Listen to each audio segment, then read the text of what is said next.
ডাকাতের গদিত্ব চুরির নির্বাচন বাতিল করতে হবে। প্রহসনের নির্বাচন, এই একতরফা নির্বাচন, এই আওয়ামী লীগের নির্বাচন, এই দালালদের নির্বাচন বাতিল করতে হবে। এই প্রহসনের নির্বাচন চালু। আওয়ামী লীগ হচ্ছে এমন একটা শক্তি যে হঠাৎ করে একজনের সামনে একটা সেলফি তুলেই তারা প্রমাণ করার চেষ্টা করে যে আরে সেলফি তুলেছি, অমুক তো আমাদের সাথেই আছে। কতটা নির্লজ্জ এবং কতটা অন্তঃসার শূন্য হলে এই ধরনের কাজ করা যায়। পিটার হাসের সাথে একটা সেলফি তুলে তাকে ব্যাপকভাবে প্রচার করার মধ্য দিয়ে আওয়ামী লীগ সেটা প্রমাণ করেছে। তারা অনেক সেলফি তুলেছেন, কিন্তু একটা সেলফি তারা তোলে নাই। সেটা হচ্ছে 7ই জানুয়ারি ভোট কেন্দ্রগুলোতে আপনারা কেউ যখন যান নাই, বাংলাদেশের 95% মানুষের কেউই যায় নাই, গিয়েছিল কিছু বানর, কুকুর এবং ভেড়া।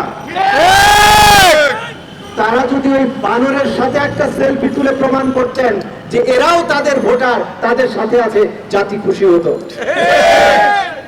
তাদের ওই সেলফি তোলাটা বাকি আছে।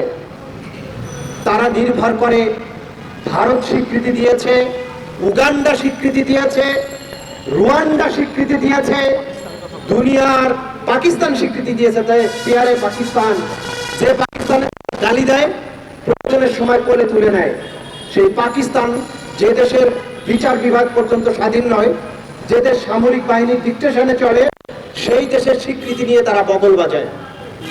আমরা স্পষ্ট করে বলে দিতে চাই, ওই পাকিস্তান ভারত যারাই হোক, গোটা দুনিয়াও যদি তোমাদের স্বীকৃতি দেয়, বাংলাদেশের 95% মানুষ তোমাদের স্বীকৃতি দেয়নি। গোটা দুনিয়ার স্বীকৃতিতে কিছু যায় আসে না। বাংলাদেশের মানুষ যেহেতু স্বীকৃতি দেয়নি, তোমরা বাংলাদেশের বৈধ সরকার নও। সারা দুনিয়ার স্বীকৃতি দিয়ে সেলফি তুলে ভরে ফেলতে পারো। এই দেশের কৃষক, শ্রমিক, রিকশাওয়ালা, তারা প্রত্যেকে তোমাদেরকে প্রত্যাখ্যান করেছে। জাতি যদি প্রত্যাখ্যান করে, যাদের তুমি শাসক হতে চাও, তারা যেহেতু তোমাকে প্রত্যাখ্যান করেছে, ওই ভাওতাবাজির সেলফি, ভাওতাবাজির স্বীকৃতির কথা ভুলে যাও।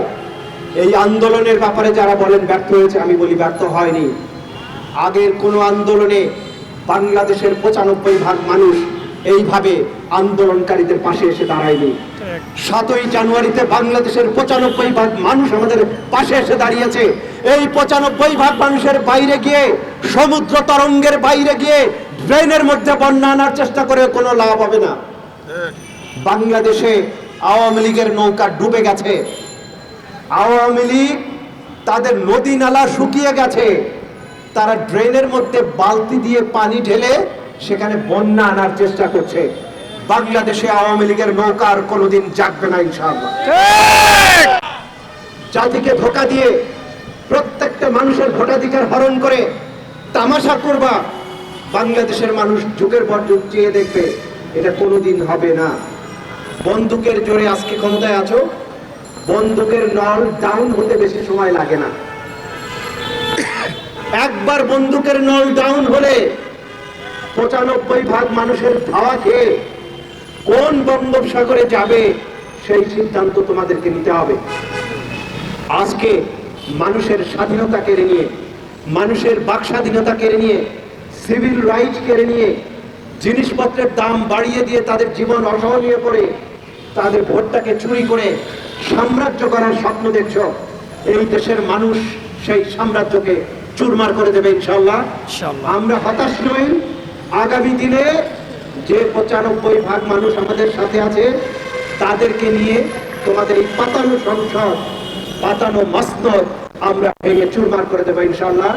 আপনারা সাথে থাকুন। চোরের একদিন, চোরের 10 দিন, গৃহস্থের একদিন। সুতরাং বহুবার চুরি তারা করেছে। চোর চোর ভোট চোর, শেখ হাসিনা ভোট চোর, শেখ হাসিনা ভোট চোর, চোর চোর ভোট চোর, বাকশালীরা ভোট চোর, চোর চোর ভোট চোর। 95% মানুষ তোমাদের এই চুরি ধরে ফেলেছে। তারা এবার সিদ্ধান্ত নেবে কিভাবে তোমাকে ঘেরাও করে তোমাকে বিচারের মুখোমুখি করবে।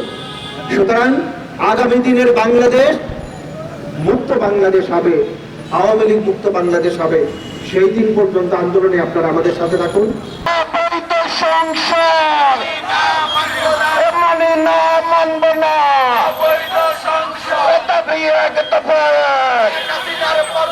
এই শেখ হাসিনার পদত্যাগ, এই এক দফা এক দাবি। এখন হাসিনা কবে যাবে? এক দফা এক দাবি। জাল রে জাল, আওয়ামী লীগের গতিতে প্রহসনের নির্বাচন, দামি নির্বাচন, প্রহসনের নির্বাচন, ভাগ চোরের নির্বাচন।